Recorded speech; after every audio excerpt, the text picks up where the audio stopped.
Want to speak real Danish from your first lesson? Sign up for your free lifetime account at danishclass101.com. So, you decided to learn a new language. At first, the idea seemed exciting.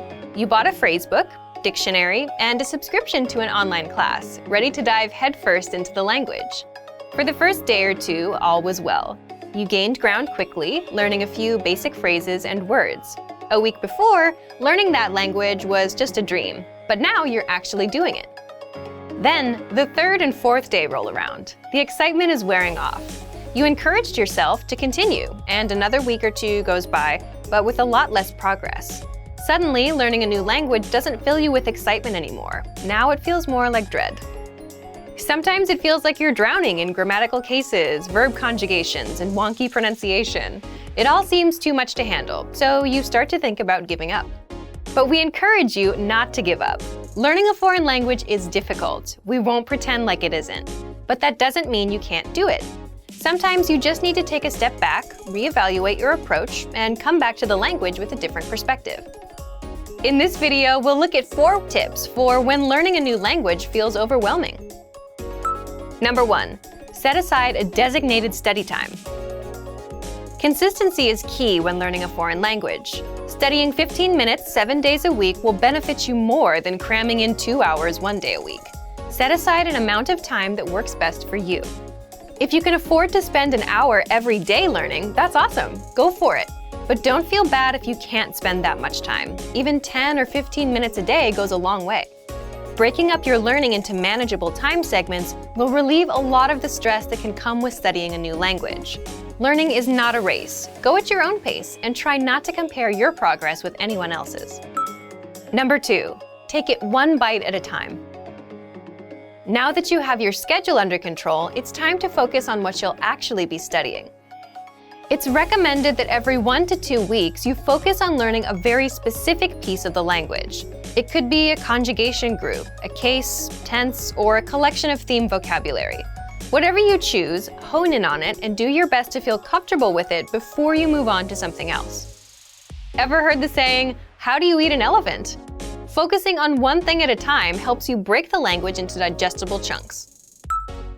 Number 3. Expose yourself to the language in different ways. Don't just sit around reading about grammar all day. Obviously, knowledge of grammar is important, but you want to spice up your practice as much as possible. In addition to grammatical study, try to mix in a combination of reading, writing, speaking, and listening. Try to practice reading by either translating a simple article into your native language, or maybe if you're a beginner, pick up a children's book in your target language. For writing, you can try to write out a fictional conversation between you and yourself even. Use the phrases you know to create a mock conversation, and don't use any words you can't think of or you don't remember. To practice speaking, you can find native speakers locally at a language club or at a meetup. You can also find them online in a language exchange. For listening, a great podcast should do the trick. Spread out each type of practice, listening, reading, speaking, and writing, across your regular language study schedule. This will give you a balanced experience in the language and should help keep things interesting. This method also works well when you use it to focus on a single aspect of the language like we talked about above. Number 4. Set mini goals, not just big ones. If your only language learning goal is to be fluent, you're likely setting yourself up for disappointment. While speaking fluently can be your ultimate goal, it shouldn't be your only one. Try to set mini goals, month by month and week by week. It could be something simple. Learn 20 new verbs, practice a new case, or speak with 3 native speakers. As long as it's specific and reasonable to achieve in a shorter amount of time, it should work fine. Not having mini goals alongside your ultimate goal is a lot like sprinting across a huge open field. There's no reference point, so for much of the time it feels like you're not any closer to your goal. It's not that you're not moving forward, it just feels like you're not. Without any trees or buildings to run past, it seems like you're running in place. Mini goals are like the trees and buildings of your language race. They help you see that you're moving forward and give you a sense of accomplishment. The desire for perfection can get in the way of your progress. Don't freak out when you struggle to speak or make a mistake. It's all a part of the learning process. Also, don't be afraid to speak, even if you know what you'll say won't be totally correct. It's better to do your best to communicate in the language and get it wrong than to never try at all. Learning a new language isn't always easy. In fact, oftentimes it's very hard. Don't let that discourage you, though. Use these tips to help keep you focused yet unstressed in your language learning. A little perseverance will go a long way.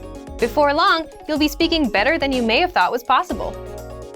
And for even more help learning a new language without getting overwhelmed, check out our complete language learning program. Sign up for your free lifetime account by clicking on the link in the description. Get tons of resources to have you speaking in your target language. And if you enjoyed these tips, hit the like button, share the video with anyone who's trying to learn a new language, and subscribe to our channel. We release new videos every week. I'll see you next time. Bye!